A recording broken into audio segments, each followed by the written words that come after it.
who they are referring to. What are we to do when it is not clear what is being talked about? To make explicit what we are talking about, we can say blank. Okay. Before we proceed with the next one, this one. Okay. Take note, if clear, okay, sabi niya dito kanina, if clear to the listener what they are referring to or what someone is referring to, the answer should be direct and clear. Like this. So, for example, I ask you, what time is it? Okay. In English, ganun ka mag-answer. It is 12:30. But in Japanese, they are direct to the point. Kasi ang question, what time is it? So, clear ang question that it talks about time.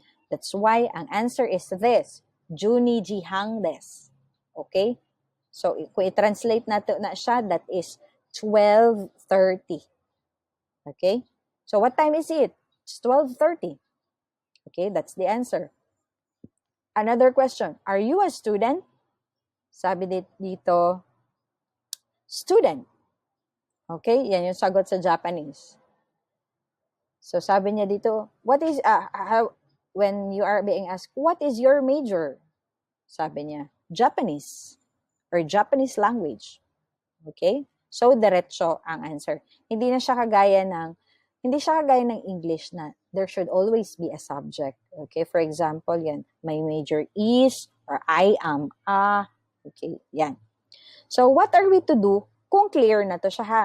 So, what are we to do if it is not clear? Okay, what is being talked about?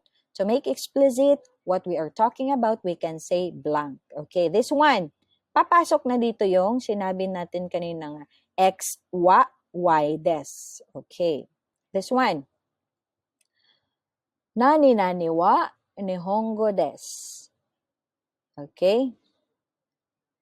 Yung sinasabi kong nani wa ha, ang ibig sabihin ng blank. Okay. Nani wa nihongo des. Okay. So, in English counterpart, blank is the Japanese language. So, we talk about Japanese language. So, it might be, the question is about, what is your major? Okay. So, ang sagot niya, Senko wa nihongo des. So, ito na yan, dito sa baba. Okay, where blank stands for the thing that is talked about, or the topic which is later in the sentence identified as Nihongo. For example, what is Nihongo? Okay? What is all about the Nihongo or Japanese language? So sabi niya, that is my major. Okay. Senku wa Nihongo des, or my major is Japanese language. So X wa Y des. So, senko is the X, and then particle wa, nihongo is the Y, and des, it is. Mine. Okay? So, senko wa, nihongo, des. Similarly, one can use the pattern X wa, Y des to identify a person or a thing, X as item Y. Okay. X wa, Y des. X is Y. As for X, it is Y. Okay, example. Watashi wa Sukim desu. Okay, I am Sukim in English. So, watashi, I, wa, Sukim desu. Okay, so watashi is X, wa, or ha, Sukim des. So, X is Y. I is Sukim. As for X, it is Y. As for I am Kim or Sukim. Okay? So, it answers the question. Another one. Yamada-san wa sensei desu. Mr. Yamada is a teacher. Okay. So, Yamada-san is the X. Wa, Y is sensei and then des. So, as for X or X is Y, Yamada-san is sensei. Right? Okay. Yan. So, as for X, it is Y. As for Mr. Yamada, he is a teacher. Okay? Another. Mary-san wa America Jin des. So, Mary is an American student. Mary-san is the X, and then wa America Jin is Y, des. Okay, so Mary-san is American. As for Mary-san, she is American. Okay? Yan. So, wa, parati nating nababasa kanina at sabi ko, wa is a member of the class of words called particles. So is the word no, which we'll turn to later in this lesson. Particles attach themselves to phrases and indicate how phrases relate to the rest of the sentence. So, ang ibig sabihin ng particles, they are part of the sentence which relate one phrase to another or one word to another. So, kung sa English pa na, yan yung mga connecting words natin na ginagamit. So, in Japanese, ang tawag sa kanila is particles. So, ang ginagawa niya, they relate one phrase to another phrase. In fact, there are many particles that we will encounter along the way. So, hindi lang wa, hindi lang no. May te, may ni, may mo, and so on and so forth. Okay? So, note also that nouns like gakusei and sensei in the above examples stand alone, unlike their English translations, student and teacher, which are preceded by a in English. A teacher, a student, ang ibig sabihin nun, that is singular. In Japanese, there is no item that corresponds to a, nor is there any item that corresponds to plural s. Okay? At the end of a noun. Without background situation, a sentence like gakusei desu is therefore ambiguous, vague siya, between the singular and the plural interpretation. So it may mean we are, you are, they are students, or I am, you are, she is a student. So, kung one word lang, kung gakusei desu lang ang gamitin na to. Dito lang nato mabalaan kung if it is singular or referring to singular or plural if you know the situation of the sentence. So, andun yung buong sentence. Okay? Yan. Next is question sentence. Okay. Question sentence in Japanese, they do not have question mark or they sometimes lang, merely lang, they use question mark. But usually, when you ask question, it always ends with ka. Okay? So it is very easy to form questions in Japanese. Basically, all you need to do is add ka at the end of the statement. Whenever a statement has ka, it means it is a question sentence. Okay, for example, Ryu gakusei desu, or I am an international student.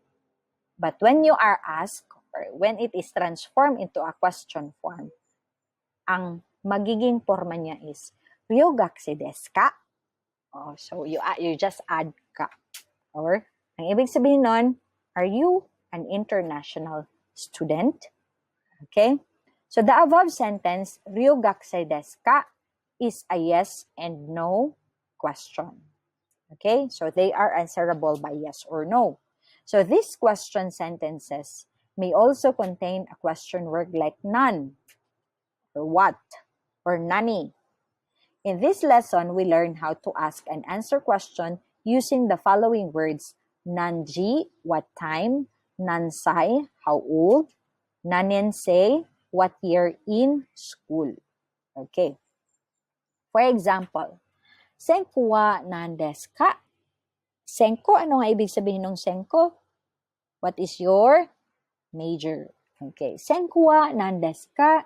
Senko wa ego desu. Okay. Ibig sabihin nun, my major is English. Ima nanji desu ka? What time is it now? Okay. So, sabihin mo, kuji desu or ima kuji desu. Okay. Kuji, ang ibig sabihin, 9 o'clock. Okay. Another. Mary-san wa nansai desu ka? So, Mary, how old are you? Or how old are you, Mary? Sabi ni Mary, 19歳desu. I'm 19 years old. Nannensei desu ka? What year are you in college? So, the answer is, I am a sophomore or ninensei desu. Okay. Denwa bango wa nan desu ka? What is your telephone number? So, ang sagot niya, 186 no 743 desu. Okay. So, it is 186-7343. Okay. So, take note, the question form or the question sentence, it just always ends with ka. Okay. Noun 1, no, noun 2. No is a particle that connects two nouns. The phrase Sakura Daigaku no Gakusei means a student at Sakura University. The second noun Gakusei provides the main idea, being a student, and the first one, Sakura Daigaku, make it more specific, not a high school, but a college student. No is very versatile. In the first example below, it acts like the possessive XS or X apostrophe S in English, but that is not the only role no can play. See how it connects two nouns in the following example. Okay. Takeshi-san no denwa bango. For example, ang English niya is Takeshi's phone number. So take note, the purpose of no here as a particle, it becomes an apostrophe S. Okay. So another thing that you have to take note, they are both noun. Takeshi is noun, phone number is noun. So you just have to give emphasis on the second noun na nandito sa English. Okay. Okay. Takeshi's phone number. So, in-emphasize mo yung noun 2, which is the main idea. The main idea of this one, Takeshi-san no denwa bango, is the denwa bango of Takeshi. Okay? Number. Next. Daigaku no sensei. So, a college professor. Okay? So, the noun 1 is daigaku. Second noun is sensei. So, this is college is talking about specifically professor. Okay? A college professor. Okay? Daigaku no sensei. So, it's talking about the college professor. Nihongo no gakusei, a student of Japanese language. Okay? So, Nihongo no, or Nihongo is the noun 1. The second noun is gakusei. So, Japanese language, it's talking about a student of the Japanese language. Okay? Student of a Japanese language. So, the main idea of this is about the student, that he is studying or he is majoring Japanese language, or he is a student of a Japanese language, rather. Nihon no Daigaku. So, a college in Japan. So, Nihon is the noun 1. Daigaku is the noun 2. So, the main idea is about the college or the Daigaku. So, it means Daigaku or college in Japan.